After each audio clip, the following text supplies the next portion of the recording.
Hi friends, welcome to our channel. எல்லாரும் எப்படி இருக்கீங்க? கண்டிப்பா எல்லாரும் நல்லா இருப்பீங்க நம்புறேன். இன்னைக்கு நம்ம சேனல்ல பீட்ரூட் தோசை செய்யறது எப்படின்னு தான் பார்க்க போறோம். வாங்க வீடியோக்குள்ள போலாம். இன்னைக்கு எங்க வீட்ல பையனோட சாய்ஸ் அவன் நைட்டே சொல்லிட்டான் பீட்ரூட் தோசை வேணும்னு சொல்லி. சோ மார்னிங் எழுந்ததும் பீட்ரூட் தோசைக்கு ரெடி பண்ணலாம்னு சொல்லி ஸ்டார்ட் பண்ணிட்டேன். ஒரு பெரிய சைஸ் பீட்ரூட் இருந்துச்சு. நமக்கு அவ்வளவு தேவைப்படாது. அதனால கொஞ்சமா மட்டும் கட் பண்ணி எடுத்துக்கிட்டேன். கட் பண்ணி எடுத்ததை தோல் செதுக்கிட்டு சின்ன சின்ன பீசஸாக கட் பண்ணி மிக்ஸி ஜாரில் சேர்த்து இந்த மாதிரி பேஸ்ட்டாக நம்ம எடுத்து வச்சுக்கலாம். அந்த பேஸ்ட்டை நம்ம வடிகட்டிக்கணும். வடிகட்டி அந்த தண்ணியை நம்ம தனியாக எடுத்து வச்சுக்கலாம். அந்த வடிகட்டின சக்கையை நம்ம கீழே தூக்கி போட வேணாம். அதை நம்ம வேறு பர்பஸ்க்கு யூஸ் பண்ணிக்கலாம். இந்த லிக்விடை நம்ம இப்போ தோசை மாவு கரைச்சி வச்சுருப்போம் இல்லைங்களா, அந்த தோசை மாவோடு நம்ம ஆட் பண்ண போகிறோம். எப்பவும் போல் தோசைக்கு நீங்கள் மாவு கரைச்சி வச்சுருப்பீங்க, அதை விட கொஞ்சம் தண்ணி கம்மியாகவே நம்ம கலந்து மிக்ஸ் பண்ணி வச்சுக்கலாம்.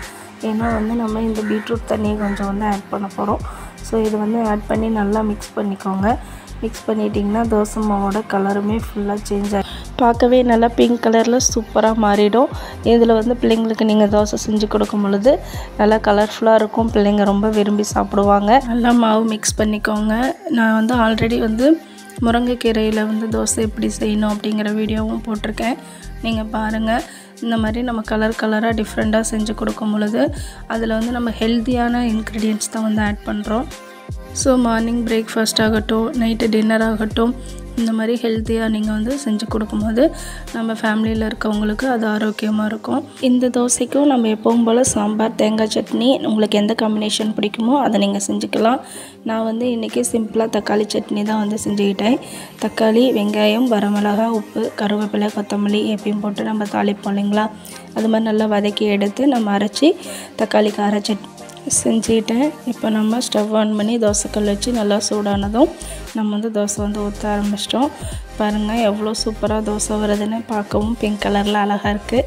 மேக்ஸிமம் குழந்தைங்களுக்கும் சரி, கேர்ள்ஸுக்கும் சரி, mostly pink colour, sky blue colour அந்த மாதிரி பிடிக்கும். ஸோ இந்த மாதிரி தோசை நம்ம பார்க்கும் பொழுதே நம்மளே எக்ஸ்ட்ரா இன்னொன்று சேர்த்து சாப்பிடுவோம். அந்தளவுக்கு சூப்பராக இருக்கும். எனக்கு தோசைக்கு காம்பினேஷன் தேங்காய் சட்னி, தக்காளி சட்னி இருந்தாலே போதும், சூப்பராக சாப்பிட்ருவேன். நல்ல ஒரு தோசையும், சூடாக தோசையும், நல்லா டேஸ்ட்டாக ஒரு சட்னி நமக்கு ரெடி ஆகிடுச்சு. மறக்காமல் நீங்களும் ட்ரை பண்ணி பாருங்கள். நமக்கு தோசை சுட ஆரம்பித்தாவே 1 மணி நேரம் நம்ம கிச்சனில் நின்றுக்கிட்டே தான் இருக்கணும். பிள்ளைங்களுக்கு குட்டி குட்டி தோசை கேட்பாங்க. இப்போ இந்த மாதிரி கலர் தோசை செய்யும் பொழுது இதில் முட்டை தோசைலாம் செய்யக்கூடாதா அப்படின்னு பார்த்தீங்கன்னா அப்படியெல்லாம் எதுவும் கிடையாது. நீங்கள் எப்பவும் போல் இப்போ வெள்ளை மாவில் தோசை சுடும்போது எப்படி தோசையை நீங்கள் ஊற்றிட்டு அதுக்கு மேலே முட்டை உடச்சி ஊற்றி நீங்கள் செய்வீங்களோ, அதே போல் இந்த மாதிரி நம்ம வெரைட்டியாக செய்யும் பொழுதும் நீங்கள் ஆனியனும் போட்டுக்கலாம், கேரட் துருவல் போட்டுக்கலாம். அது மட்டும் இல்லாமல் நீங்கள் முட்டையும் உடச்சி ஊற்றி எப்பவும் போலவே செய்யலாம். நம்ம எக்ஸ்ட்ரா ஒரு இன்க்ரீடியன்ட் மட்டும்தான் நம்ம ஆட் பண்ணுறோம். வேறு எதுவுமே இதில் நமக்கு சேஞ்சஸ் கிடையாது. எப்பயும் போலவே இதில் தோசை நீங்கள் செஞ்சுக்கலாம். ஸோ மறக்காமல் ட்ரை பண்ணி பாருங்கள்.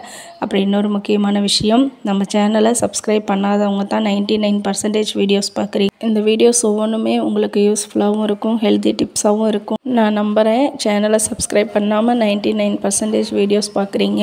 1% பீப்புள்ஸ் சப்ஸ்கிரைப் பண்ணவங்க பார்க்குறீங்க. இது வரைக்கும் 3200 சப்ஸ்கிரைபர்ஸ் வந்திருக்கு. ஸோ எனக்கு இது வரைக்கும் என்னுடைய சேனலை சப்போர்ட் பண்ணிகிட்ருக்க ஒவ்வொருத்தருக்குமே ரொம்ப நன்றி.